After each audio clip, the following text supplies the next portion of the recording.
அதிகாரம் 27.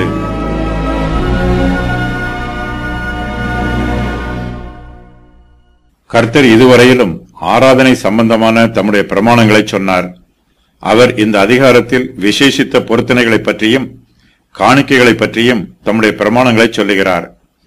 கர்த்தர் மோசேயினிடத்தில் தம்முடைய பிரமாணங்களை சொல்லுகிறார். கர்த்தர் தனக்கு சொன்ன வார்த்தைகளை மோசே இஸ்ரவேல் புத்திரருக்கு சொல்லுகிறார்.